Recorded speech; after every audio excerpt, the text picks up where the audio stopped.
So this month's free video lesson is about can you or should you learn how to defend yourself from a bad guy with a gun. Okay? And many people enjoyed my longer lesson for sale last month, but I don't have a longer lesson for sale about this topic because it is best taught face-to-face. Okay? And I'll be teaching a course, a 2-week course on this very soon in Las Cruces. So if you see this video in time, you can enroll for the course. If not, it comes around again every few months. So now some of you may be thinking, I don't want to defend myself against somebody with a gun. And you know, no sane person does ever want to be in a situation where they're defending themselves against somebody with a gun. Okay? But it could happen that someday one person who takes my course or one person who sees this video is in a situation where they need to. Okay? Now, it's not going to be like you might think in a situation where you're facing a person who wants to rob you. Okay? If somebody has a weapon or doesn't have a weapon and they want to rob you, your easiest way to defend yourself is to give up your possessions. Okay? Possessions can be replaced. Your life cannot. Right? So we'll practice in the course, actually, a method for, say, taking your wallet out of your pocket and kind of tossing it so they look towards the wallet, and then you run away from the guy with the gun. Okay? And running away from a bad guy who wants to shoot you is actually a surprisingly good idea. Statistics show that 90% of people who run from a person with a gun are not injured so bad that they can't be fixed. Okay? Whereas 90% of people who allow a bad guy with a gun to take them to a second location are never heard from again. Okay? So running away from somebody with a gun is not out of the question, and we'll practice in the course how to run in a zigzag fashion, which makes it even harder for them to aim at you well, should they decide to shoot you. Okay, but the more likely time that the average person would need to use defense against the gun skills is when facing, say, a crazy neighbor, a disgruntled co-worker, ex-lover who's got a murder-suicide in mind. Okay?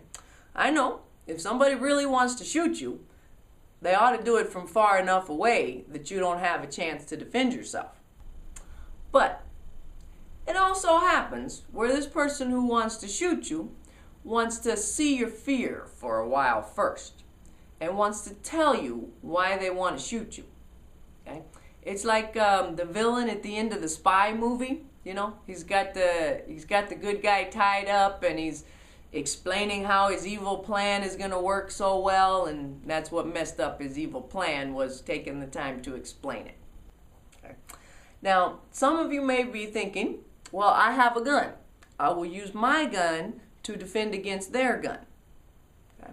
I want you to realize, though, that the person who's been planning this incident longer will probably have their gun ready first. So, I think it is still something would be valuable for you to know is how to use your own body to defend against a person pointing a gun at you. Okay? And by the way, for those of you who do train to use a gun in self-defense, coming up in May, I have a famous self-defense instructor, Mr. Bill Kipp, coming to Las Cruces, New Mexico to teach a seminar on stress shooting and a seminar on handgun retention. So go ahead and get in contact with me if you'd like more information about that seminar. Now, back to the upcoming course on how to use your body to defend against a person with a gun. The techniques I teach in this course come from a book by the founder of Krav Maga, Grandmaster Emmy Lichtenfeld. Okay? And when I first learned this material, I was shocked at how simple a matter it is to learn moves to use to defend yourself against somebody with a gun. Okay? Any situation where you can defend yourself, this includes a complete 360-degree circle with the gun aiming at your body or your head, and a situation where you can move your body freely and you can reach your hand to the gun. Okay?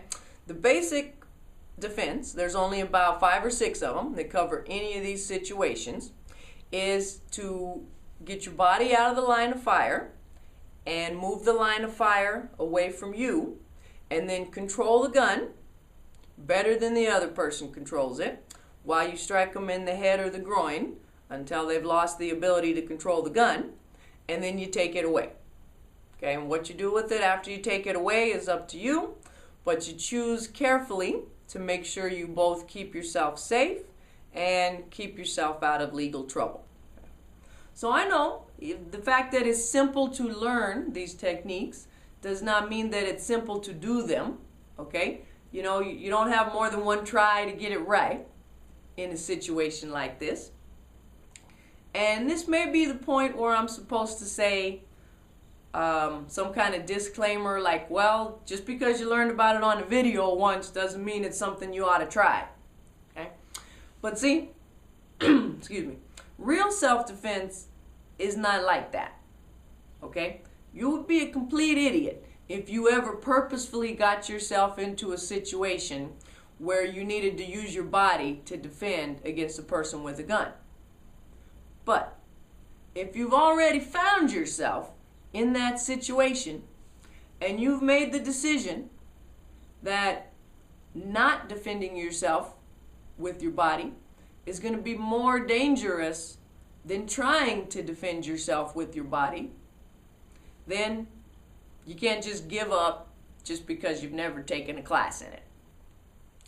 And so I teach this 2-week course coming up very soon in Las Cruces, New Mexico. So some people who take this course, they take it for the same reason people wear seat belts, just in case it ever saves their life.